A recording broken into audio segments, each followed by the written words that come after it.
बहुत बहुत धन्यवाद बिटिया। वैसे आप कहाँ से आई हैं? मैं डुमराव गांव से आ रही हूँ। इसी जंगल में मुझ बुढ़िया की झोपड़ी है, उसी में रहती हूँ। अच्छा मैं चलती हूँ, मुझको तो अपने लिए रोटी खुद ही पकानी है। अपना हाथ पांव चलाऊंगी तब जाकर 2 रोटी खाऊंगी। ये बोलकर बुढ़िया अपने रास्ते चली जाती है और दोनों जुड़वा बहनें घर आती हैं, लेकिन पूरी सूखी लकड़ी गीली हो चुकी थी, जिससे पूरी रसोई में धुआं धुआं भर जाता है। अरे तुम दोनों बहनें क्या बना रही हो? पूरे घर में धुआं मच गया। ठीक से आंच जलाओ। माँ हम कब से जतन कर रहे हैं, लेकिन लकड़ी इतनी गीली है कि आंच नहीं पकड़ रही। गीली लकड़ी पर बेचारी गरीब जुड़वा बहनों को खाना बनाने में काफी कठिनाई होती है और सब साथ मिलकर खाते हैं। तभी पूजा को बुढ़िया की सूरत झलकती है। क्या हुआ लाडो, तू खा क्यों नहीं रही? बाबा हमको रास्ते में एक अम्मा मिली थी, बड़ी बुजुर्ग थी। हम सोच रहे थे 2 रोटी उन्हें हम ही बना कर दे दें। ये सुनकर पार्वती ने कहा, अरे एक तो तुम्हारे पिता की कमाई धमाई नहीं, हमारा पेट ही मुश्किल से पल रहा है और जिस दिन काम नहीं होता उस दिन दाने दाने के लिए तरसना पड़ता है। फिर तुम दोनों की शादी भी करवानी है। पर माँ तुम ही तो कहती हो कि हर इंसान अपने भाग्य की रोटी खाता है। हम अपने हिस्से से दे देंगे उन्हें रोटी। दोनों जुड़वा बहनें अपनी गरीब रसोई में अब बुढ़िया के लिए रोज रोटी बनाती और जब ईंधन के लिए लकड़ी लेने जाती तो उसे देने जाती। अक्सर उसे नदी भी पार कराती। अरे वाह, तुम दोनों जुड़वा बहनों के हाथों की रोटी तो बड़ी मीठी है, एकदम अमृत जैसी। बड़ाई सुनकर उनकी आंखें भर आईं और दोनों घर लौट आईं, मगर उस दिन उनका चूल्हा बारिश में भीगने से टूट जाता है, जिससे वो हताश हो जाती हैं। चूल्हा तो टूट गया, अब क्या होगा? पता नहीं पूजा, भगवान एक न एक दुख हम जुड़वा बहनों की रसोई में क्यों ही देता रहता है। अम्मा तो हम दोनों का इंतजार कर रही होंगी कि हम खाना लेकर कब जाएंगे। फिर चलो अम्मा के पास चलते हैं, उन्हें बता देंगे तो अपने लिए भोजन तो बना लेंगी वो। फिर दोनों बुढ़िया के घर आती हैं और सारी घटना बताती हैं। तभी बुढ़िया अपना चूल्हा उन्हें देती है। ये लो बिटिया, ये मेरा चूल्हा तुम रख लो। तुम दोनों ने इतने दिन मुझे खिलाया, इसीलिए ले लो। फिर अम्मा आप कैसे खाना बनाओगी? मैं अपने लिए नया चूल्हा बना लूंगी। जाओ कुशल से चली जाओ, भगवान तुम्हारे सब दुख और कष्ट दूर करने जा रहे हैं। दोनों जुड़वा बहनें वो चूल्हा लेकर घर जाने लगी। बुढ़िया मनी मन मुस्कुराते हुए गायब हो जाती है और झोपड़ी भी जाने कहां ओझल हो गई। तभी आधे रास्ते पहुंचते हुए बहुत तेज बारिश शुरू हो जाती है। दोनों भीगते हुए घर आती हैं। तभी चमत्कार हो जाता है, चूल्हा किसी सोने के जैसे चमकने लगता है, जिसे देखकर दोनों जुड़वा बहनें अचंभा करने लगती हैं।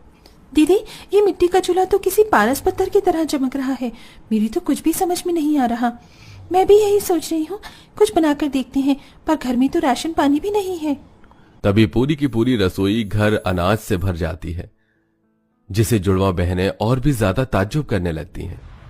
दीदी देखो हमारी रसोई में कितना अनाज है।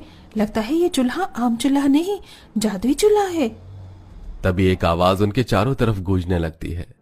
तुमने सही पहचाना प्यारी, ये चूल्हा गंगा माँ की जादुई मिट्टी से बना है, इसलिए इसके जादू से तुम्हारी रसोई घर जादुई रसोई घर हो गई है। आज के बाद इस रसोई के भंडार सदा भरे रहेंगे, कभी खाली नहीं होंगे। ये सुनकर दोनों जुड़वा गरीब बहनें खुशी से फूले नहीं समाती और पूजा अपनी रसोई की उजड़ी दीवारों को देखकर बोलती है, अगर हम गरीब जुड़वा बहनों की ये रसोई सचमुच में जादुई की रसोई है तो मैं चाहती हूँ कि अभी के अभी ये दीवार ठीक हो जाए। तभी एक प्रकाशमान होता है, जिससे पूरी की पूरी रसोई की दीवारें, छत और फर्श का नक्शा बदल जाता है। सब कुछ बहुत ही खूबसूरत हो जाता है। पूरी रसोई दूध की तरह चमचमाने लगती है। देखो हमारी रसोई का फर्श देखो, कैसी दूध जितना उजला है। अब हमको मिट्टी में नहीं लीपना पड़ेगा और न ही चूल्हे का धुआं झेलना पड़ेगा। तभी जादुई रसोई घर के अंदर के सारे बर्तन बोल उठते हैं। उनके नाक, कान, आंख, मुंह बन जाते हैं।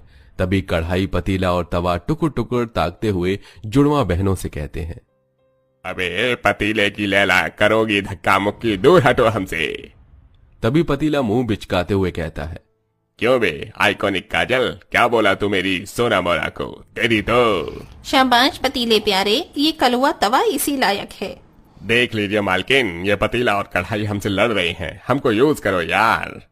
जादुई बर्तनों को ऐसे बात करते हुए देखकर दोनों जुड़वा बहनें हक्की बक्की रह गईं। ये सब कितना अनोखा है। ये बर्तन बात कर रहे हैं, सब कुछ सपना तो नहीं है दीदी? तभी दीवार देखते हुए मुस्कुराकर बोलता है, हो, ये सपना नहीं सच है सनोरिटा। हे भगवान, ये दीवार हमारी बातें कैसे सुन रहा है? क्योंकि दीवारों के भी कान होते हैं। चलो अब हमारा इस्तेमाल करो, तुम दोनों जुड़वा बहन इस जादुई रसोई की बारिश हो। पहले पहले तो दोनों सब चीजों को बोलता और देखता हुआ देखकर डरती हैं, लेकिन फिर उसके इस्तेमाल से बढ़िया बढ़िया खाना मांगती हैं। मैं चाहती हूँ अभी इसी वक्त जादुई रसोई हमें शाही पनीर, मटर पनीर और अच्छा खाना दो। तभी जादू होता है और उनके सामने बहुत सारा खाना आ जाता है। अरे वाह, आज तो दावत हो गई। चलो दीदी, सब साथ मिलकर खाते हैं। मेरे मुंह से तो लार टपक रही है। फिर दोनों जुड़वा बेटियां अपने गरीब माता पिता के साथ उस दिन अच्छे से खाना खाती हैं। पिताजी और लीजिए ना। नहीं बिटिया, आज तो हम गरीबों ने अमीरों वाला खाना खाया है।